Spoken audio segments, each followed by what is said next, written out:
So I have another term which is in this book. I've used many terms. One of them is digestion. One civilization getting digested into another. And I give the example of, a tiger digests a deer.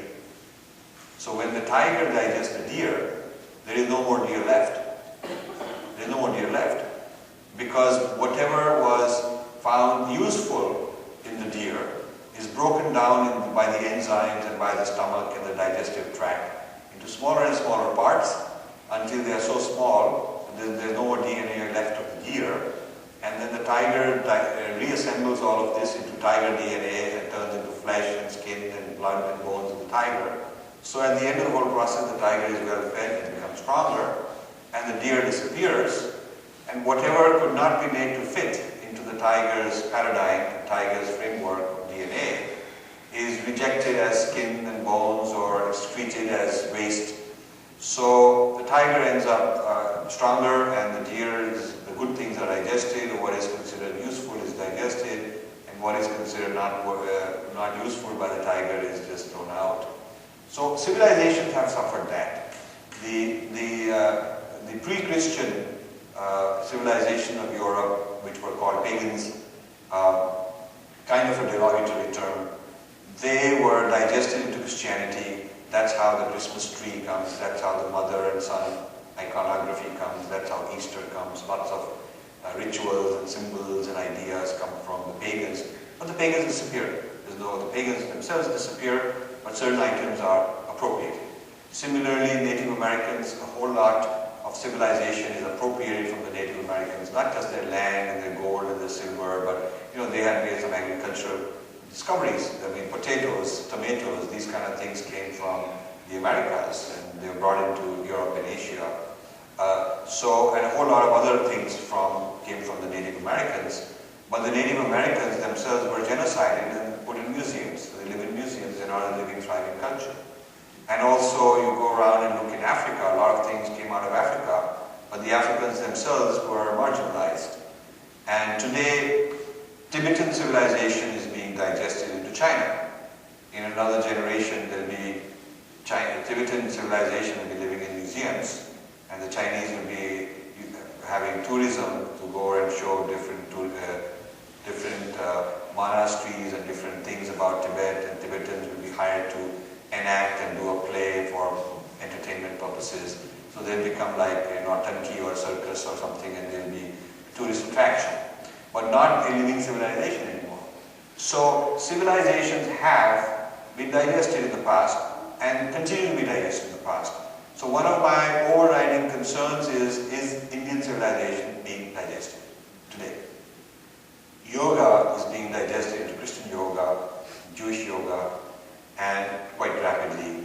And the original Indians who brought yoga to this country, there were 5 or 6 major people. There was Muktanand, and there was Swami Satchitanand, and there were first few who came, who brought yoga, taught tens of thousands of Westerners to become yoga teachers. Now those guys are gone. Iyengar is the only one among the originals who is still alive, and he's also in his 90s. And so when the original founders go, that space is taken over by Western replacements who become the new gurus, who become the new big shots, and then they begin to take that idea, take that practice towards Christianity or towards Judaism or something of that sort. So what you're finding is that the decoupling with Indian spiritual traditions, the decoupling with the idea of some of the principles of Dharma is happening, and it is being recoupled with Judeo-Christianity. So that's an example of digestion which is happening right before our eyes. Another example is in neurosciences and cognitive sciences. A large amount of research that is currently going on uses yogis with higher states of consciousness, uses Buddhist meditators with high states of consciousness as though they're measuring rats, So they're measuring them as subjects, but the discoverer is not the yogi. The discoverer is the Westerner with the machine who measures it and writes a paper and puts his own name on it and comes up with a new name for what this phenomenon is going to be called. So for instance, I used to know a Buddhist called Francisco Varela, who died some years ago. And before he died in a conference, he was talking about neurophenomenology. And it was entirely Madhyamika Buddhism that he was talking about. And I asked him, why don't you, you've been initiated by His Holiness Dalai Lama, and you spent 20 years actually as an ordained monk, but now you're kind of moved out of that and you're taking all that knowledge and developing your own patents and your own claims of original discovery and writing papers and changing the terminology. It's all about changing terminology, So first he tried to say that I'm doing you a favor because I'll make the Indian culture more popular and more credible. So I said, basically what you're saying is what is mine must become yours to become credible.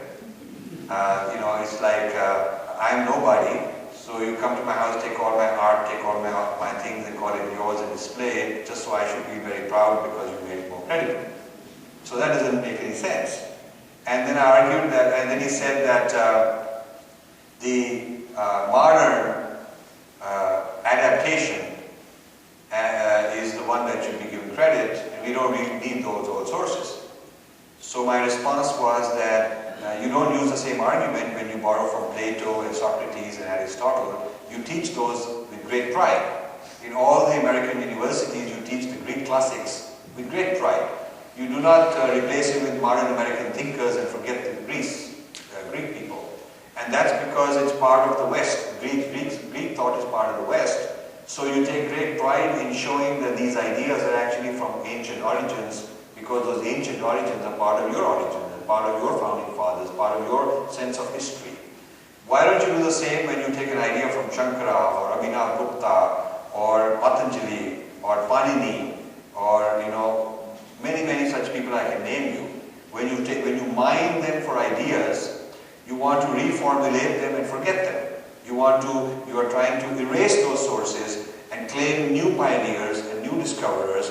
So the standards of citing the past are different. In the case of Greece, you want to cite the past and show continuity of thought, and it's a matter of being very learned and educated to know Greek thought and Greek classics. But when something great comes out of Indian classics, the opposite. It's not trying to go and say, well, I got it from so and so. You want to claim that you got it for yourself. So he didn't have an answer to that. And I found the exact same thing in the appropriation of transcendental meditation by Herb Benson in Harvard, who called it relaxation response, got lots of trademarks, made a lot of money, and people in the West think that he's the originator of this. And Vipassana meditation got repackaged as mindfulness meditation out of Massachusetts. John Kabat-Zinn teaches that. And some Indian doctors some years ago came very excited from a workshop, and they said, we've learned new techniques, mind-body medicine techniques to heal certain conditions. Some Indian doctors in New Jersey you might know. And this guy was explaining how the technique works, and I said, that's Vipassana. That's what you describe as Vipassana. He said, no, this is mindfulness meditation. So I said, it's the same thing as Vipassana, and that is where this mindfulness meditation came from. So the guy couldn't believe it. The Indian also couldn't believe it. He didn't want to believe it, because I was deflating his sense of accomplishment by calling it Indian. Whereas if he learned it from some new, if it's considered a new Western technique, then it's something very sophisticated that he can claim he learned. So even the Indians have this complex, that they'd rather have rediscovered their own heritage through a Western formulation than their original one. Then there is Stephen LaBerge in Stanford. There's a technique called Yoga Nidra. Yoga Nidra is a technique where the body is really sleeping, it's snoring in some cases, but you are conscious, you're awake, you're not sleeping. You're awake, at one level you're awake, but you're so still, there is no thought. You're awake and just as a witness. And sometimes I've felt, the wake consciousness is actually witnessing the body snoring. So that's very interesting. And this Yoga Nidra has many effects, many healing effects and many other effects. So Stephen LaBerge has renamed it lucid dreaming. So if you search lucid dreaming, you'll find that some Westerners are supposed to be pioneers, and the fact that this is basically lucid dreaming is not mentioned. So when he gives talks, sometimes I go to him and say, why don't you, I tell him that this is Yoga Nidra. Privately, he admits it. Privately, he says, yes, I was in Rishikesh, I had this such and such guru, and I learned this for 20 years, and I'm very grateful to India, and I learned all that, blah, blah. So I tell him, why don't you tell this in the audience? Why don't you tell everybody? Why don't you write in the papers? And he says that it won't be considered science anymore. It will be considered some Eastern quackery or some mystical stuff, and it's not real science. So I have to remove all that, then it's science, it's taken seriously. So there's all these excuses for appropriation and plagiarism. That's really what this amounts to. I'm not against sharing of knowledge. Knowledge is universal and everybody should benefit from it. But if you connect it to the source, then the source gets nurtured and more people are encouraged to learn from that source. Whereas if you think that you understood the source, you throw it out, remove all the original, and you've got some reformulated thing on it, and that's what goes forward, then actually the source is no longer considered relevant. And that's the problem I have with some of the new age respinning of our tradition, because it makes the original tradition look irrelevant. And it can be put in a museum, except for a few scholars, we don't need it, because for the general public we have a better new thing with new pioneers and new discoverers. Now as far as lucid dreaming is concerned, the US Army did some research on how to de-traumatize soldiers in Iraq. This is done 10 years ago or so, because they get very traumatized. When they go and do duty for a few hours, they get highly traumatized. So they shortlisted, after looking at many techniques, they shortlisted 3 or 4. And this lucid dreaming, which is actually Yoga Nidra, was one of them. And then they did some clinical trials, and they selected lucid dreaming as the most effective technique for de-traumatizing soldiers. So some guy called Miller, he got his multi-million-dollar contract from the US Army to go and teach this modern American technique called lucid dreaming to the Army, so that the soldiers, after they're traumatized, they can get de-traumatized, go back and fight more. So you see, once a technique has been disconnected from its source, it can be put to all kinds of use. It can be distorted also. And its authenticity can be gone. It can become something quite different than what it was intended to be. So this is all part of what I call digestion. And I'm writing a sequel to this book on how a whole lot of Indian civilization is being digested by these kinds of phenomena. Lots of examples I have. And the purpose of the Being Different book is to establish what is so different about the Indian civilization that many Westerners come, they appreciate what they're learning, they benefit from it, but there's some boundary they can't cross because then it affects their own identity. What is that boundary? What will happen if they crossed it? What will it do to their own sense of history and the sense of their own tradition? Why is it that they cannot be at that boundary and be in both? There seems to be a tension, mutual tension, and a decision has to be made whether the person wants to be on this side or the person wants to be on that side. So I close with an example. A very prominent guy is called T.S. Eliot. T.S. Eliot is considered probably the most important poet of the 20th century, American poet. And he wrote many great poems, very famous ones, The Wasteland, the Four Quartets. And if any of your kids goes to study English, they'll study T.S. Eliot's poetry. What is not known that he was a Sanskrit scholar and he was studying Upanishads. He had Upanishads, Gita, and many of the translations in the margin from the Sanskrit book he was writing in English margins, his translations. And those passages are some of the passages in his most famous poems. And there's a Dr. Cleo Kearns in Princeton. I've worked with her. She did her PhD dissertation on T.S. Eliot and Indic traditions. That's her PhD topic. And Cambridge University Press published that book about a decade ago. And our foundation got the rights to publish an Indian edition, so we have an Indian edition now. People want, I can get you that. And basically what this lady did is she went and looked at the personal diaries of T.S. Eliot, which were not known to the public. He went and lived with T.S. Eliot's widow and got access to all his personal diaries, his personal collection. And she found that at Harvard he was studying Sanskrit for several years, and he had a whole Sanskrit collection, and as he was practicing translation into English, those passages ended up entering some of his most important poems. That's a very interesting thing.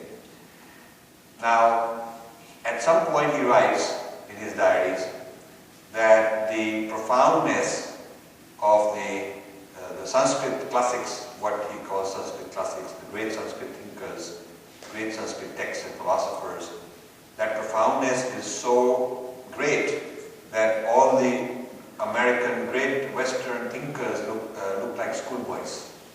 That's his term. And by comparison, it makes the American thinkers, he named all these great thinkers, they seem like schoolboys. That's how he says. And then, a few years later, Eliot contemplates that this is a profound journey of life. He's very impressed, he wants to go into this further. And he contemplates moving to India. He contemplates moving to India. He writes that to continue this journey, what I should do is give up everything, go to India and just sort of continue in this journey. That's what he's thinking of doing. And then he's writing in his diary that what will he have to give up, to do that? Is it practical? And he writes at one point, very candidly, he says that to go any further into this philosophy, I will have to let go. I will have to let go of my identity as an Englishman. I will no longer be able to hang on to my sense of identity as an Englishman, as an American. And so, am I willing to do that? That's what he asks. And then he concludes that he's not willing to give up his friends and family and be alienated and go all the way into this. And so he decides he will not go to India, and he will not pursue this going into deeper and deeper layers of Indian philosophy. Now, he's stuck in the middle, because this is the middle point where he's sufficiently kind of tainted with Sanskrit, if you will. Yeah? He's sufficiently contaminated with this Indian thought. He's no longer this pure, like he originally was a Westerner. He's had enough of this experience brought into his life. And yet he's not gone over the bridge, gone over the border and become totally Indianized either. He's sort of neither here nor there. So he decides to get re-baptized as a Christian. A very public ceremony. Now, baptizing is usually done for a child. You don't see too many people who are in their 40s getting baptized. But it is done sometimes. If you feel that somehow your solid faith in Christianity has been compromised, then as a kind of sort of like doing another yagna kind of thing, you do like some people get married again, to the same person, they get married a second time just to kind of revive that. So he has in Harvard, he has a very public, and it's not just re-baptized at a later age, but in public. So with all people watching, he's getting re-baptized in public ceremony. And then he writes that now that I'm very clear who I am, this mishmash, wishy-washy mixture is not there. I'm very clear. I'm now Christian, brought back to Christianity. Now I can continue studying Sanskrit as something about them. Now it's not confusing as to is it mine, is it them? Am I studying about myself when I'm studying it, or am I just out of curiosity studying about some other people? So it's a very interesting, what I call a U-turn. He returns back to himself, and there is a certain rejection, not a rejection in the sense of denigrating or debunking the Sanskrit tradition, but limiting how far it will influence him, how far he's willing to go and not go any further. So that's the sort of discovery one makes if one keeps looking for what are the differences. And when people come from one side or when people come from the other side of this boundary, how far they're willing to go and why aren't they willing to cross over and go to the other side beyond a certain point. So this methodology that I've just described to you is what led me to many kinds of differences which I had to test with outsiders from other traditions and insiders from our own traditions, and then go back to the drawing board and come up with something better. And I kept repeating this book, rewriting this book maybe 10 times. Read this book about 10 times. And given it, every time I've given it to scholars of both traditions. And rewritten after their feedback comes in. So the book that you now have is a product of this sort of churning.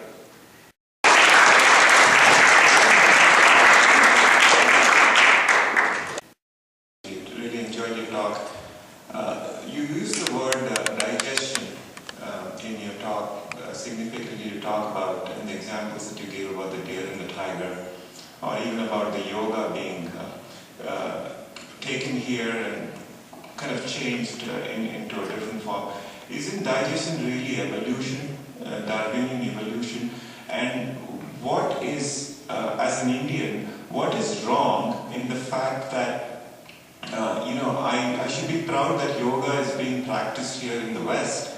How does it matter that they don't attribute it to, let's say, a yoga nidra? That is my conflict, really. Sure, I understand that. It's a very common issue that comes up, and I'm very glad you raised it because I'd like to address it. Firstly, I'm not at all opposed to cross-cultural fertilization. It's not that I don't want people to take ideas of another culture and benefit from them. After all, that's the whole purpose. We have to share. All the cultures and civilizations have to share good ideas with each other for the collective evolution of humanity. So that is not an issue, that is a good thing to be doing. The difference between borrowing and digestion is, if I borrow your ideas, I don't have to destroy you. When a tiger digests from a deer, the deer ceases to exist. The deer is finished. So it is, what characterizes digestion is not that ideas have crossed over, but the source is depleted and finished off. Now, how this happens is very interesting. A whole lot of the examples I gave you of civilizations that got digested, once what was considered useful has been taken, there was no reason to keep them alive. That is what happened to them. All the examples I gave you, they're sitting in museums. But why is it that the Greek, we borrowed from the Greek, but because they're considered part of the Western past, therefore Greek thought is taught in the academy. It's taught in the academy with great pomp and great glory, and everybody, to be a real true intellectual or Westerner must have studied Greek classics. So when you keep Greek classics alive, even though that classical thought is not living in any civilization, if you go to Greece, they are not practicing, there is nobody who's a Platonic person there. That is a just dead civilization. But it is kept artificially alive by being taught in the academy on a regular basis. You do not find in the teaching of world thought or in the teaching of classics, you do not find a whole lot of places that teach Indian classics. And the reason they don't teach Indian classics is they feel that what was useful as mind turned into Western stuff, so we can teach it as Western stuff and we can ignore the Indian thought. The thing about a thought is that unless there is a next generation of students, unless there is a sampradaya, unless there is a lineage that keeps that thought alive, the thought atrophies. Ignoring a thought, you putting it aside and not using it atrophies and it won't evolve and develop further. How many places do you go to where they teach Bhartahari, or they teach Abhinav Gupta, or they teach Nagarjuna? They don't. And these are some of the most profound thinkers who have influenced world thought. But the people who learned are replaced. They are considered the exemplars worth studying. So today there is a person called Ken Wilber, whose mind and digested Sri Aurobindo, and started a very powerful movement which has become so powerful in the West that now people are saying, why bother reading Sri Aurobindo, is too complicated. Ken Wilber makes it easier, more palatable, more interesting, more user-friendly, and of course he's got a lot more money. And the interesting thing is that this Wilberism, which is a digested form of Sri Aurobindo, is being re-exported back to Pondicherry and Auroville, where the Sri Aurobindo movement is. And Indians there are very going gaga over Wilburism because they can get a grant, they can go to California, and if they write a paper on how Sri Aurobindo is superseded by Wilbur, then then it looks good for them. So it's become a matter of prestige and pride. So the disowning our own tradition because a Western equivalent is considered more exciting does harm to our own sources. This is also happening in Ayurveda in some cases because some of the Ayurveda turning into pills and getting FDA approved and changing the framework from the true Ayurveda, because the true Ayurveda is such individualized medicine, so one-on-one, and that the idea of making a generic pill kind of destroys that knowledge. In a generation or two, people will not find it necessary to read that knowledge at all. So we already know that a huge amount of classical Indian knowledge is lost. So there is destruction. It is lost when nobody keeps reading it and studying it and teaching the next generation. So when if you were to say that, well, whatever there was in Vedas, whatever there was in Upanishads, we can read Deepak Chopra, we can finish off Upanishads. Why do you want to read Upanishads? We can read Deepak Chopra. So what will happen if that were true, if there weren't Swamiji teaching Upanishads, and enough people are doing that, enough of you students doing that, and if all of you were to enroll in Deepak Chopra's academy and say we can learn 7 days of this and 8 days to do that we can learn this simple pop culture kind of stuff, then what will happen is in another generation or two or at some point in the future, the Upanishads will be something that needs to exist as a living culture. There will be hardly anybody who knows how to do it. Already, there are many Indian texts where there is nobody who knows how to interpret because they can't find students. I know of great Indian thoughts and practices and meditation techniques and sadhanas, and I know of knowledge which is only in the hands of some very old people, and their biggest complaint is we cannot attract young people because they rather go to this new kind of stuff which is easy and exciting and fashionable.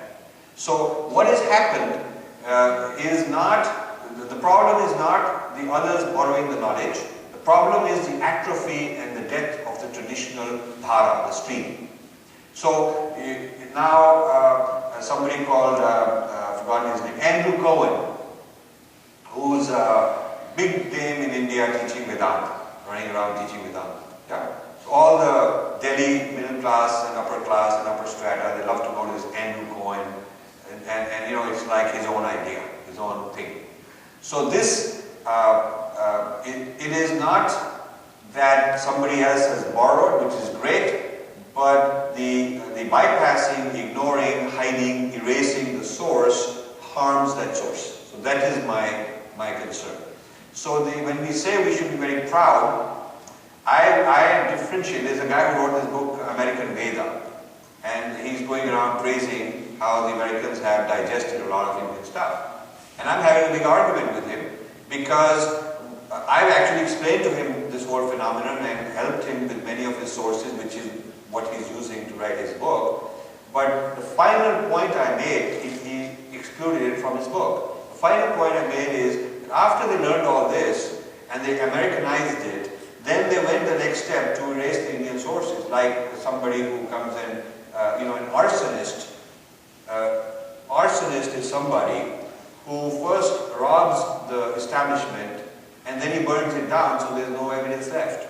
So this is a kind of an arson because the act of burning down or destroying is part of what the person is doing.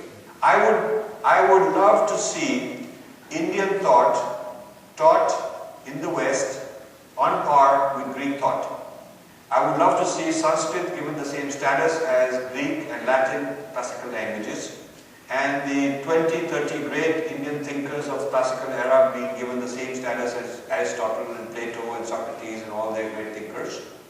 And I would love to have the standard that when an American student is using some of these Indian ideas, his requirement to cite the source and references is taken as seriously in the peer review as when he's trying to cite a Western source where he'll never get away with trying to claim originality if he's actually borrowing a Platonic idea or an Aristotle idea. His teacher will say you have to reference it and give credit. So I'm just looking for a level playing field, because this level playing field will ensure the continuity of our civilization, and not only for the benefit of for this country, but the effect, the mirror effect it has in India is very strong. In Indian philosophy departments, the only place I know where they teach Indian philosophy on par with Western philosophy is Jadavpur University. Jadavpur University, they have Indian philosophy, Western philosophy being taught. Most places you go, the Department of Philosophy is teaching Western philosophy. That's what they're mostly teaching. And there may be one or two guys who are teaching Indian philosophy. So why has this happened? It's happened because what was considered worthwhile of Indian thought got somehow mapped onto something else, and the Indian source got removed. So for me, I'm not part of these movements. You know, there are popular movements going on in the US where people are against, Americans have stolen our yoga. I consider that to be very, not very wise. I agree with you. We should not be fighting on grounds of nostalgia. We should be fighting if there's a distortion. If there's a distortion. And there is a distortion in some of these cases. Because when you are fitting yoga into Christianity, you take the parts which will fit into the tiger's DNA, and you reject and throw out the parts which will not. And you kind of eliminate them, ignore them, or even outright reject them. So certain aspects of the higher states of consciousness won't fit. In the case of Carl Jung, he studied Patanjali Yoga Sutra, and in the 1930s he was teaching a summer institute in Zurich on yoga. He was teaching chakra system, he was teaching Kundalini system. He was teaching all this. He concludes that out of the 7 chakras, the first 5 he can realize, and it can fit biblical thought and Western thought. But the 6th and 7th chakra, where there is transcendence, he cannot achieve it himself, and he feels that it will totally destroy the Western system of thinking. So he writes very clearly that he does not want his students to practice the higher chakras. So essentially, he cuts off the chakra system after the 5th chakra. The 6th and 7th chakra, he doesn't want people to know about it. So there is a distortion. And given that he is so powerful compared to our people, a person like that, his knowledge spreads widely. So this is the digestion that I'm concerned with. Sanskrit is recognized now as a mother of all Indo-European languages. And this kind of thoughts, this kinds of evolution in a different way of thinking is possible only if people like you and people like us who are going to the mission, who have better understanding of our own history, our own traditional values, speak up more. And I'm seeing that happening already, and I hope that your book is a milestone in that direction. Thank you for your book. Thank you very much, but I want to reinforce the point you just made, very important point you just made. It's partly a response to the first question. Sanskrit, because there are people who are not willing to give it up and replace it with equivalent words somewhere else. People who feel that there is something in the grammar, something in the beach mantra, something in the primary sounds of Sanskrit which is unique and distinct and has to be preserved. It is because of the collective effort of these people that finally people are realizing, now there's something called computational linguistics, where they're realizing that Sanskrit grammar has some very unique properties for computational linguistic purposes. So, you see, suppose, to answer the first question, because you helped me answer the first question, suppose Sanskrit had been replaced with something equivalent and it had been gone, then whatever future value it is going to bring in computational linguistics would not have happened. So, if it had been digested, the source would have disappeared. People would have said, okay, we learned Panini, and now we've learned how to do grammar in all the European languages, we don't need Panini anymore, but luckily it didn't happen. Luckily, people are now beginning to understand that the mantra, vibration, quality of the syllables of Sanskrit have some unique properties which cannot be replaced by translating into something else. Now that being the case, the argument is a very strong argument in response that you better preserve this, because this is like, like we said, there's biodiversity and there is ecodiversity, and if a certain species of DNA is finished, you will never get it back. and it has some value unique to itself, unique value. And so you, just like you want to preserve the DNA and the biodiversity in the animal world and in the plant world, similarly in the world of languages, in the world of culture, in the world of spiritual traditions, you do want to preserve that diversity and not digest it and replace it with some simple equivalents. So I'm very glad you made this point. Yes?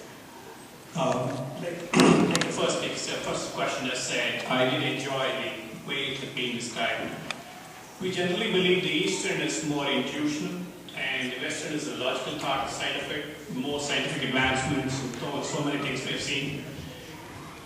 When the Westerners grab the concept from wherever they are, particularly the ones which they take it from yoga and things like that, why do they feel that they have to change a little bit and call it, and not respecting the source where it came from, but they are supposedly to be more logical than just, so is it basically their way of setting things up around, or no, I'll from your experience, what do you feel? Yeah, I have a thesis called the U-turn theory, and this book is the first of 7 volumes. This book is, on being different, it creates some basic categories and foundation, and I'm writing 6 more volumes called the U-turn theory, which is exactly on that question.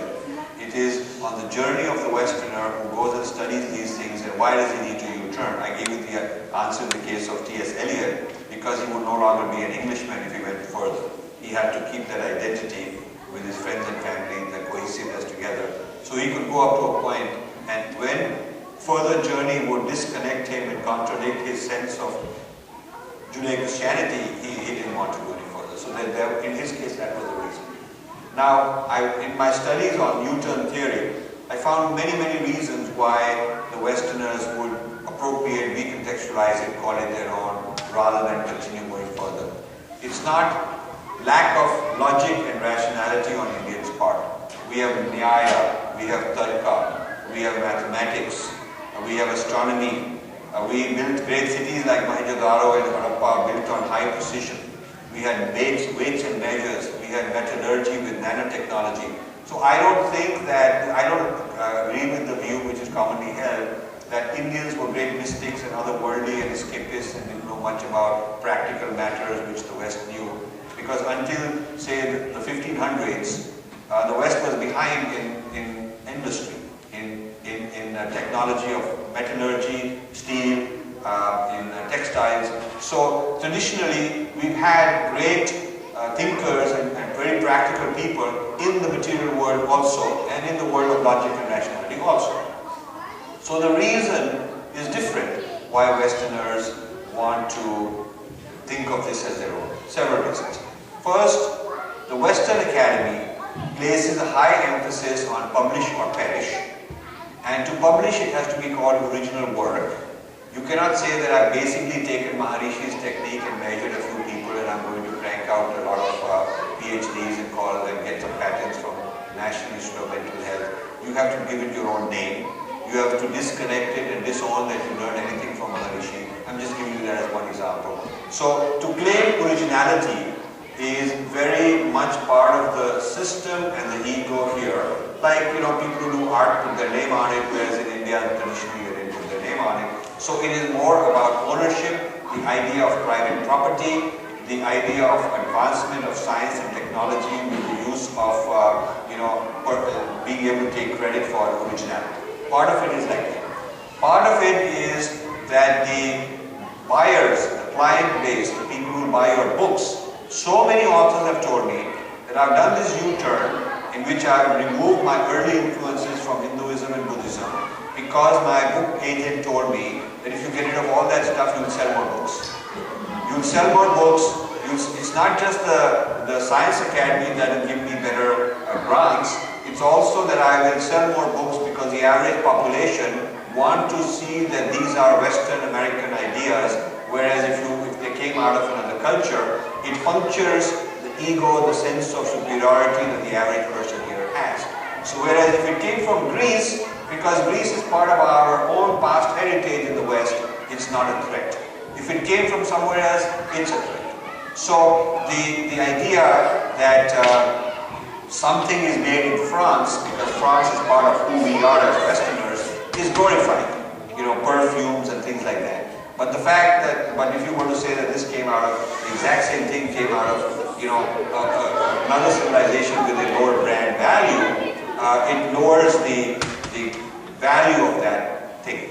So partly it's personal, it's ego, it's career, careers wanted, institutions want this kind of a behavior, and partly it's the public attitude and public appearance of what is superior, what is inferior, and how a person wants to be associated with one or the other.